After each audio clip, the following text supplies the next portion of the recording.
live on location at my parents' house in Las Vegas. It's the Backpack Show. Where hey, we Carrie. Bring you insights about success from unusual places, like Chris's parents' house. From my parents' house. Boy, have we some unusual places today. Carrie. Did you talk pronunciation? So today's the day that it all started about a month ago when I was like, I wonder if there's anybody whose whole business is just bringing people puppies for parties. Literally, I was like, are there puppy parties? And it turns out there are. So David Dietz owns puppyparty.com. And it is exactly what you think it is. And it is amazing. I'm so curious to know a lot more things about puppies and their parties.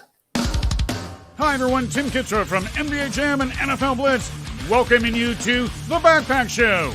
Your hosts, Chris Brogan, Carrie Gargone, Boom Shakalaka. Backpack Show. I did get a couple of things from a past guest, Hannah Setzer, fitness influencer of Feeding Tube Fitness. She owns Handcrafted by Hannah. And I got this like, hold on to your elderberries shirt. Oh, nice. From her. Yeah.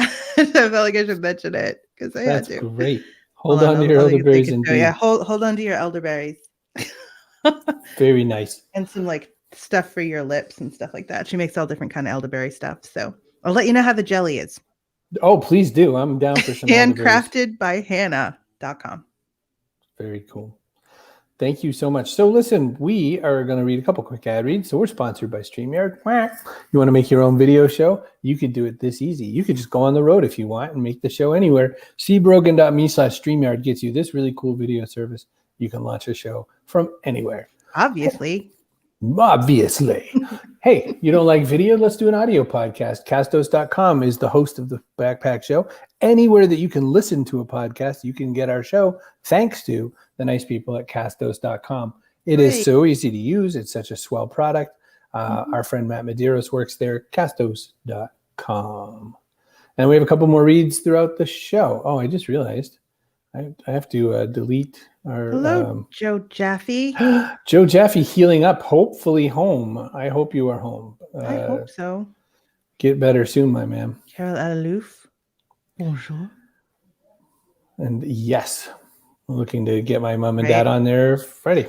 You would pick the day that we're going to the aquarium. I know. But you always do. I've been asking literally for a year to get your parents on the show. And you're like, you know what I'm going to do? I'll do pick the one day that you can't do it. Oh, and we have programming notes to let you know that the most incredible video show, really one of two only left, still standing after the apocalypse, Joseph Jaffe Is Not Famous, returns on air August 30th. I don't remember Joseph Jaffe Is Not Famous. Well, it used to be called the Corona TV show, but he renamed it because he's smart and he had to rebrand for that. Let's talk about puppies. Let's get some puppy story going here. So I'm going to grab our own David Dietz. David, we did not clear. Do I pronounce your name Dietz? Do I have it right? Or is it Dietz? Or hit me up. It is Dietz, and that's the proper pronunciation, at least past Governor's Island 70 years ago. That sounds fine to me. Oh, boy. And I'm here with my lovely assistant. This is Miss Lisa, and she's been helping with the puppy parties as well. And we're the team that helps provide entertainment for the fun-loving people with animals, live animals. So we need to hear all about the puppy party situation. You've been running this business for more than a couple of years now. Talk to us just a little bit about what you got set up over there. Thank you, Chris. Actually, I've been running the business for a few more years than a couple of years, which is almost 50 years. I've been working with animals. And you know something? I haven't worked a day in my life. I enjoy what I do, and the animals bring great joy, and it also brought financial stability, and it also brought lots of fun, but some hardships and some other challenges, but that's part of life. And as long as you can get past your challenges of building a business and trying to figure out what's new and different, you can succeed at what you do. You won't end at failure, and you won't end at not getting something done that you really want to have happen. It's part of passion. What was your origin story? Was it like, hey, I'm on my way to become an accountant? No, never mind. I love puppies. Like, how did it happen?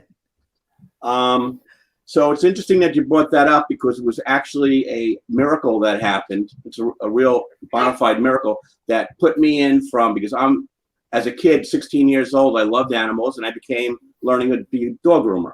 So I went at 17 and bought a van to do mobile dog grooming because I wanted the fun to be out and to have time to groom and make some money, and which at that time I was making more money than a girlfriend I had that was working for the government. So I bought a van and had it customized and waited for it to come into the dealer. During that time of buying that van, my mom comes over to me, and I was 18 years old at the time. She goes, listen, there's this building for sale in Brooklyn. Says, you have your passion. You already know how to do your work with grooming and handling animals for so many years. And I started at 10 years old, and buy the building and open up a business. I said, Mom, I just bought this van. I don't want to be in a store. I want to have my life. I want to enjoy life. So I already put the deposit down. The van was ordered, was getting ready to be customized. And my mom comes to me and says, nope, I just put a deposit down in a building. You're going into a building. You know, at 18, mom's mom, it's a Jewish mom, and she's pushing you, you know? So I had to think about Irish Catholic mom, but the same. I get it. They feed you and they try to do the best for you, whether you like it or not. Bottom line. Exactly. So being the kid that I was and trying to solve problems, I said, well, how can I do both? Because I already ordered it. You can't not order it. It's already being customized. So I just said, all right, I'll do both.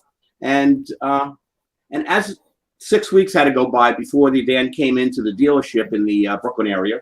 And so I said, we'll go to the real estate and see the building and put the deposit down on and confirm everything. And I said, all right, you know, I'll do the van on the side. I'll have the business and take care of everything else that's be involved, because that's what we do, and manage everything.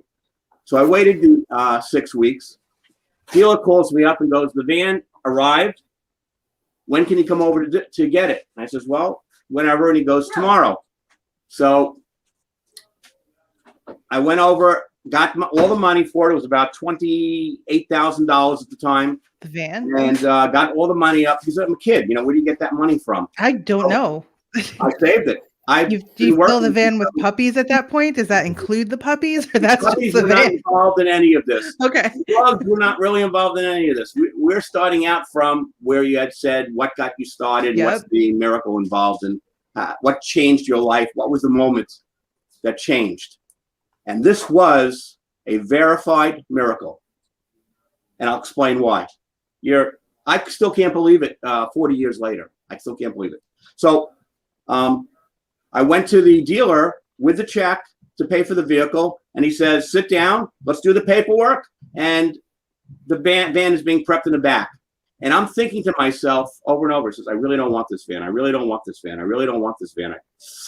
I says, you know, go into a store, you know, I can't have both. It's just insurance for here, insurance, all that stuff that a guy goes through to think about what his responsibilities are. And after an hour, the guy comes to me, and because I'm waiting there to get the van, and the guy comes to me and goes, the guy's going to bring the van around and you can take it out. Let's just finish the paperwork, pay the check. I'm waiting 2 hours. I said to the salesman, says, where's the van? Guy calls in the back, says, can you bring this van out already? Another half hour goes by. Salesman comes to me and goes, the van is gone. What? Missing. Nobody could find it. Your mom was driving it through Queens. Kerry, you're not far off, because my mom has a lucky bird on her shoulder. She has everybody has an energy or a power. And we could talk about that in another show. And when you think about something long enough with intensity, purpose, and duration, sometimes it happens. So be careful what you think about. Or Yes. you leave it with the keys in a really bad neighborhood. Here's the van, picking it up. Guy says it's there, it's prepped. He goes to get it, and it's missing. God. I said, okay, I'll wait another half hour. They're looking up. Guy comes out to me and says, listen, the van's not here. What do you want to do? I says, well, give me back my deposit. If you find it, I'll come back and get it. Never called. The van went missing the day that I went to pick it up while I was there, and nobody ever found it again. Wow. Thanks, Mom. So I want to switch And from topics there, a I little, went to the David. store. Yeah, because there you get your store. The money for the van went to the building. Perfect. How, I want to jump forward a bit in the story. There's been kind of a couple variations of the puppy party. So there was the early days, and there's the kind of more modern version, and but at the heart of it, both similar-ish things. When you launched the puppy party, my guess was, you have the grooming business going, you have some other stuff going on. Was it just a no-brainer to start up a puppy party, or what went into coining this concept? What went into making this work for you? So again, some of the sparking that happened was 25 years ago when we were in the pet grooming business, and we had a lot of customers. One of them was a nurse in a hospital, and she came in and said, "Listen, we have a child in hospice, and the child's last wishes were to have a puppy or have a little dog that he could cuddle with and bond with." And I said, sure, why not? That's a great idea. I love the kids, I love family. And I said, but what's the hospital going to do? Will they allow an animal in a hospital? And she called me an hour later, got permission, and says, yeah, come over. We came over with the puppy, gave it to the child. The child survived for another 6 weeks. And all of a sudden, a week after that, the nurses were calling and said, can you bring a puppy to our house? My kids want to play with a dog. And nobody ever did that before. I'm saying, to your house, I can't take dogs out of the store. I worked for other stores, and they wouldn't bring any puppies outside. They wouldn't give a customer a dog to hold for an hour. They sell a dog, you buy it, you can't bring them back. They have a dog for a week. The landlord doesn't want the dog, can't bring them back. And I said, why? Why not just let them play with the dog? What's the harm? And sure enough, something triggered. The light bulb went off. And 25 years ago, I said, why don't we just bring puppies to kids' homes and have something different?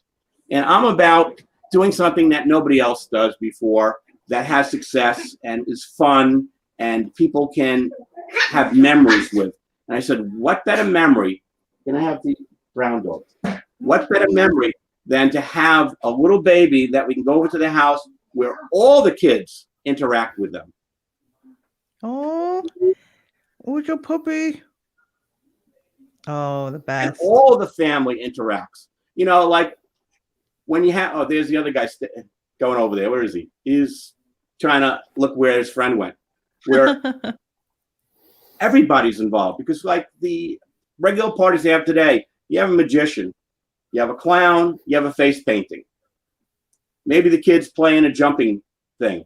And many times I've been to parties with those jumping things and the balloons, and the kids really aren't playing with it. They do the face painting, but it's one child at a time. What can we do? We can get everybody involved all the time for the entire event and make it a memory that everybody is happy with. That's a very laid back puppy. But now that you're holding them, they were making some noise in the pen, but now that you're holding them, they seem great. So is that like a temperament thing? Do you choose specific breeds for that? Are there dogs better suited for these kinds of things? Dogs are just like kids. There's not much different between them. They have their different personalities. Some have a high energy level.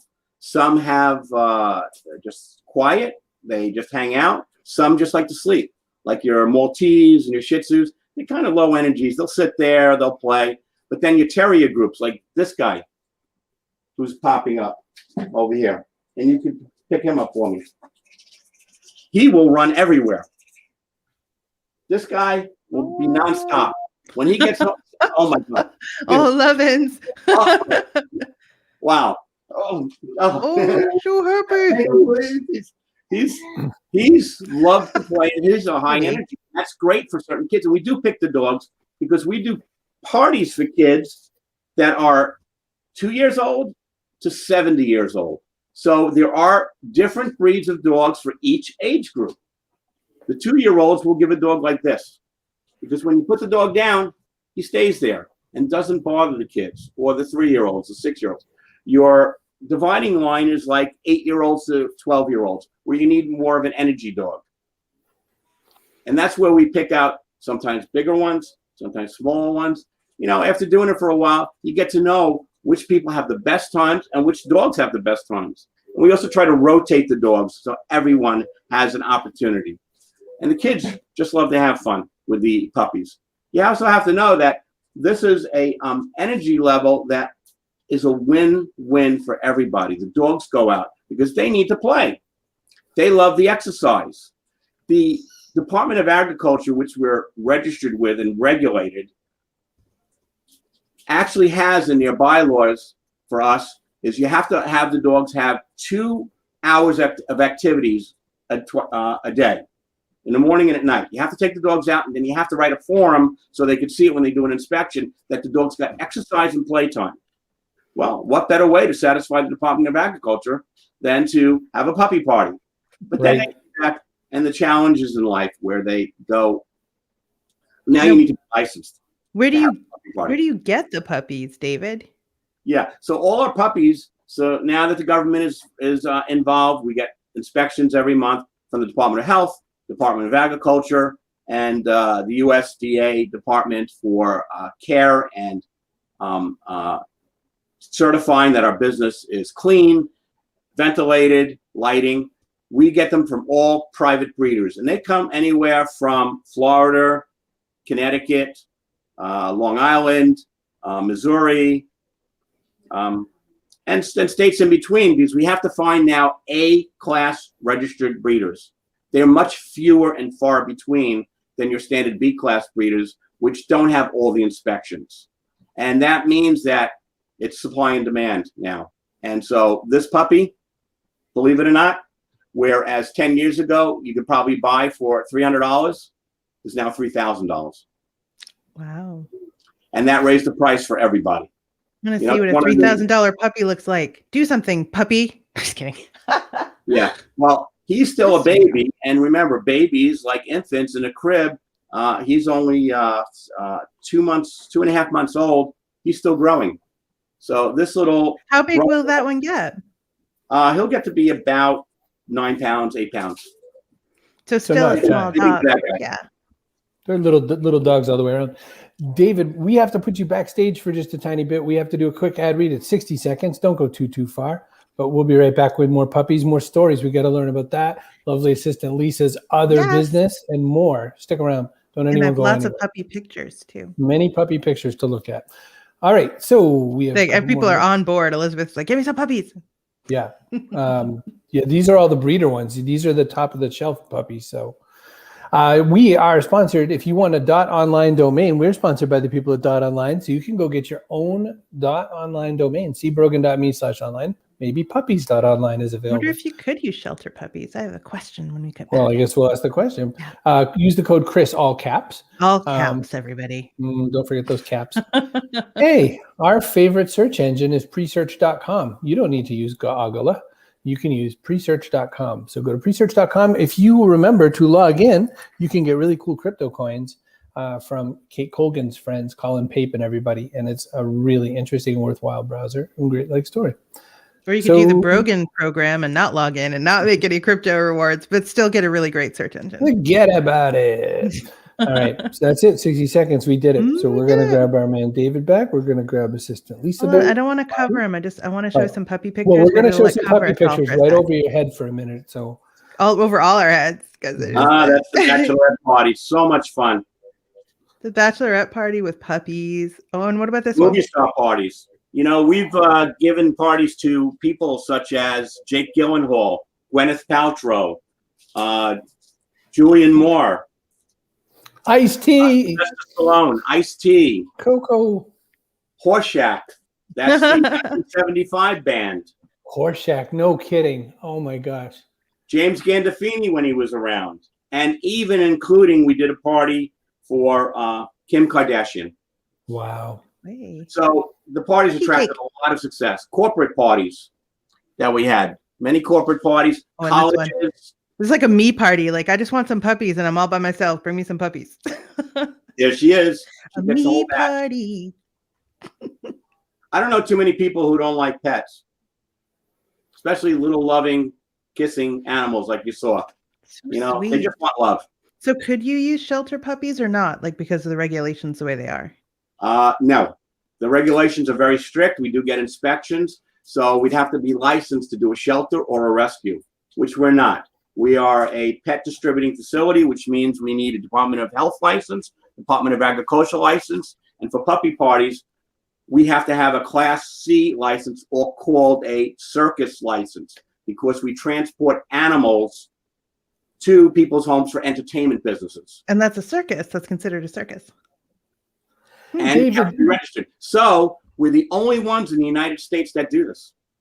David, you have a life's experience starting from like not even a teenager around animals. Now, lots of people have been around animals their whole life, but did you, or at any point, or even to satisfy those rules, did you have to get special animal handling training at all? Like to be a circus? Like the minute you said circus, I thought maybe there's ways to wrangle that are different than what we would do to just pick up an animal. Was there any of that?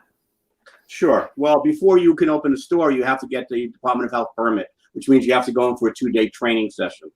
These are common sense, normal things on how to make sure that your store is ventilated, the lighting, the size of the pens for the animals have to be a certain size for each size animal, so they have room to breathe. How many animals in a certain room? There's a sick room that has to be separate from the puppies. There has to be a room for the customers that's separate from the animals. There has to be a cleansing facility. There has to be hand. Yes, there are regulations. I've been board certified, and even went as far as got training in the even the pet grooming business. I'm a certified master pet groomer 3 times, and I teach it as well.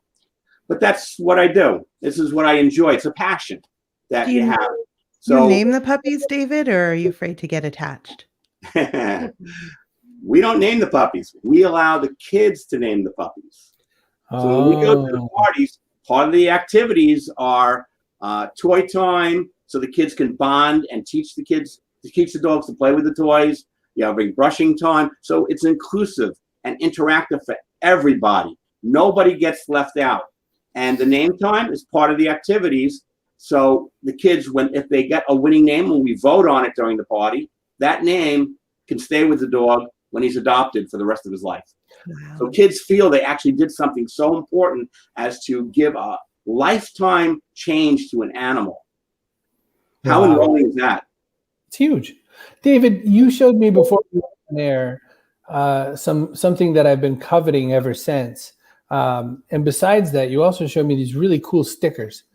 Can you tell me these amazing stickers that you have? You have these things that you bring to parties. Can you talk about the story behind those stickers? So to make the parties interesting and fun, which is what we try to do every single time, from the beginning it starts to the end of the party, everybody's laughing, having fun. And when the energy starts to die down, we add extra value with talking to the kids, talking to the parents, helping them understand. And part of that is, for example, I make a little joke during the party. And I says, hey, kids, I have to tell you something very serious. These puppies are not real puppies. They're GMPs, genetically modified puppies. Why? Because they only grow when you pet them. So now the kids are petting the animals more and they're loving the animals. And I said, be careful, they're going to grow too big. Stay away from the nose because we don't want Pinocchios. And it's fun for the kids. We bring interaction into the thing, So, and one other thing, I have the kids do a memory exercise with the puppies. And what we do is, all the puppies that are there, we tell the kids, think of the puppy you like the most and put that puppy in your head. And I'm going to tell you a secret. The kids do that. And I says, you just pick the puppy that looks just like you or has the personality of you. And you see the girls with the blonde hair have the blonde dog. Wavy hair, long legs. And I say, do you ever see people walking their dogs and it looks just like them? That was no accident. And so to make it fun, what we do is I put a badge on kids. And so we made gold badges. That's fun. And the kids peel them off and put them on themselves so they think they're part of the interaction. Oh, that's so sweet. But it's really a marketing plan as well. Because at the end of the party, we go out with a bang too. And we tell the kids, do you want to see these puppies again later? Everybody, please keep the puppies. You know, we want them more. God, please don't take the. One kid ran in the bathroom and locked the door. So the parents had to get a key to open it up to get the puppy. And I say, if you want to see these puppies again later, on the badge is a secret word where you can go to the website and see the puppies again on the website. That allows them to give us the puppies. So I'll ask for volunteers. I say, thank you for volunteering. Now you can go see the puppies again later. So it continues. But more than that, it's the memories for the kids. Right. They don't forget this as compared to a clown or face painting or maybe a bungee jumping. This is a bonding, loving, real feeling thing that moves that the kids have to interact with. That's incredible marketing, though. That customer experience design of, you know, after the show is over, there's still a reason to come back. There's a reason to come to the website. There's a reason to interact. And by the way, you know, if your parents really loved you, they can take these puppies home. They can stay at your house. So being with a Jewish mom, we don't use guilt to work with the kids. Oh, you don't have to. You're just like, you know, this puppy is technically homeless. We don't advertise a lot with Google or Twitter. It does its own self-advertising. It's one of the great things. People run to us for it. I'll get bookings. Last month we had more than 60 bookings.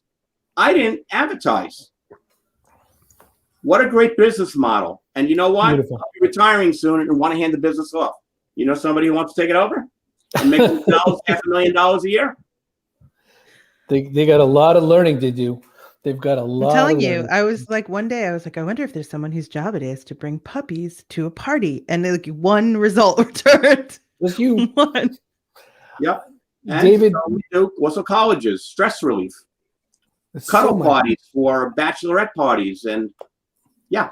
We have one brief question, and then we're going to turn it over because we want to talk about this other business that we had a chance to learn about. But we have one last question about this business.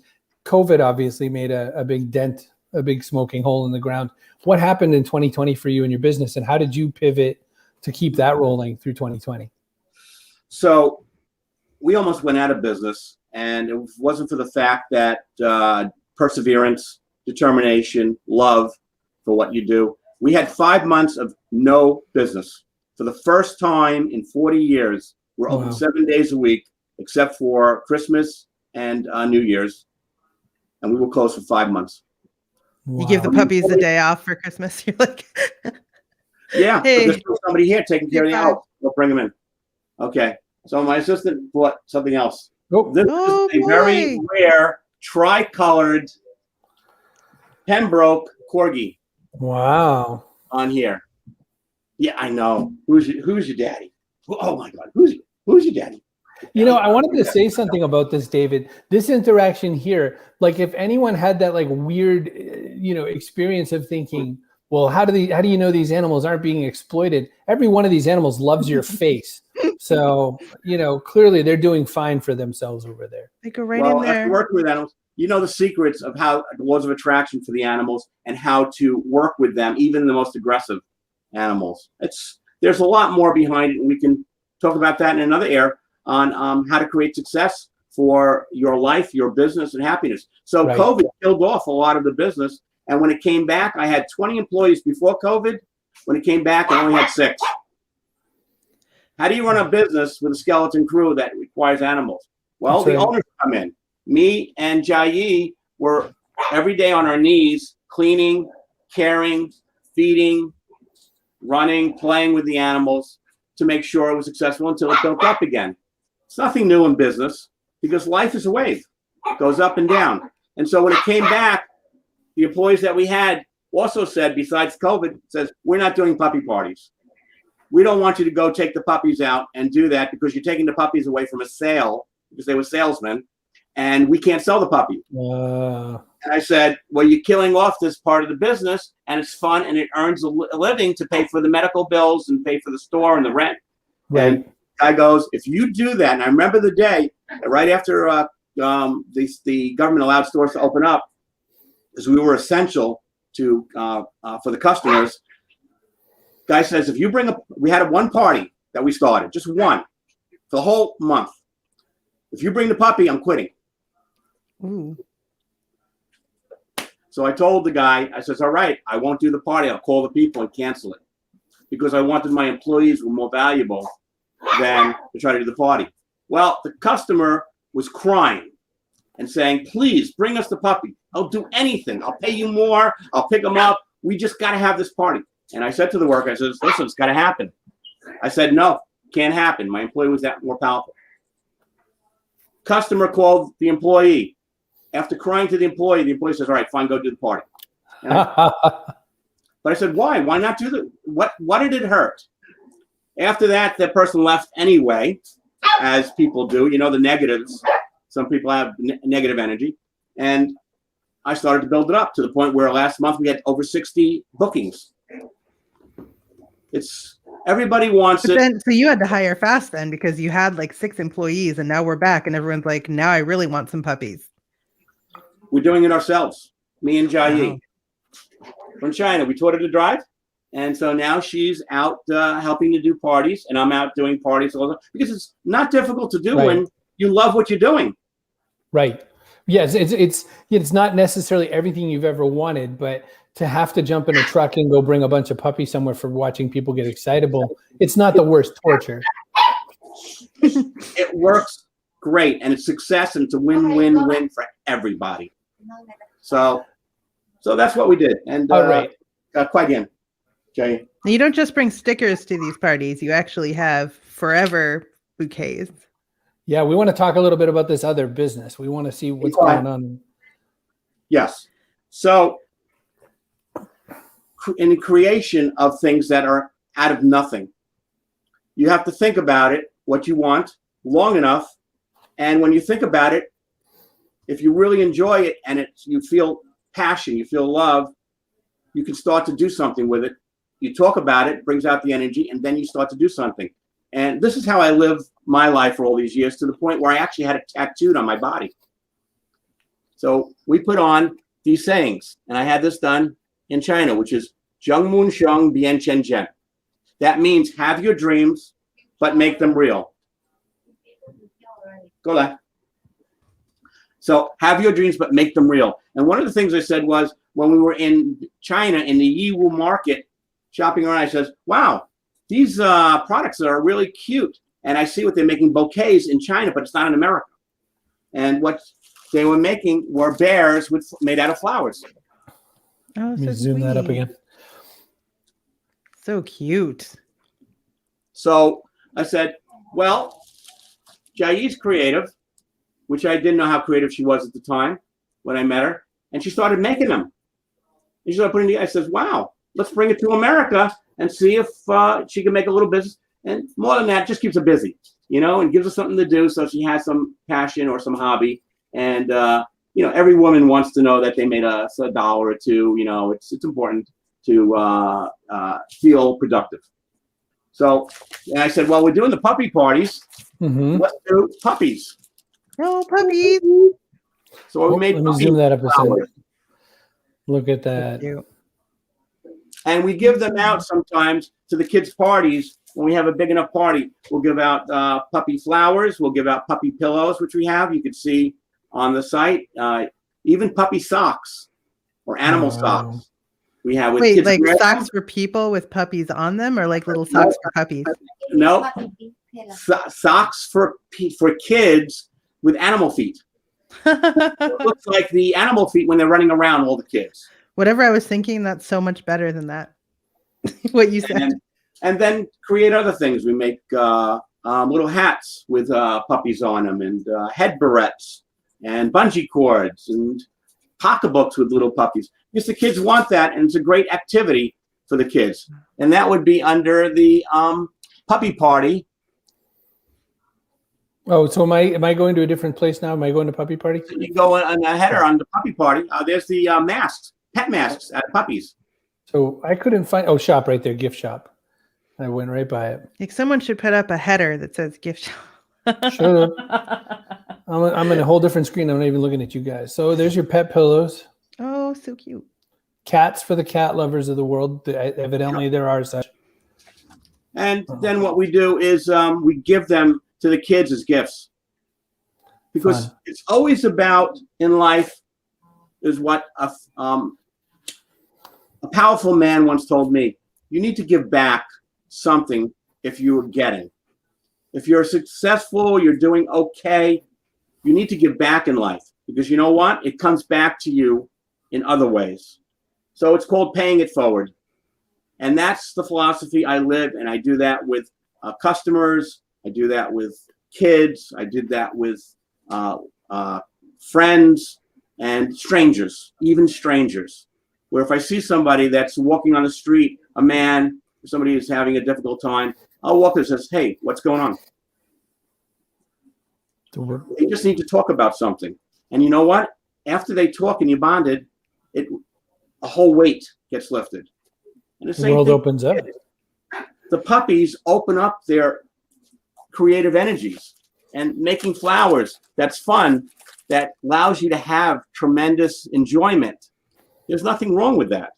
So that's part of allowing a space to feel safe and allowing a space to feel important. And that's part of life. Chris, are puppies allowed at your parents' house, or? I mean, they're allergic to about anything you could breathe, so I don't know. So I don't probably know if not. we could do that, but Steve I mean, Garfield was coming up with names, by the way, in the background here for puppies. Bosco. My neighbor Bob had a Bosco, and he was one of the best dogs ever. And Jerry. Jerry's not a bad dog name, I guess. Her.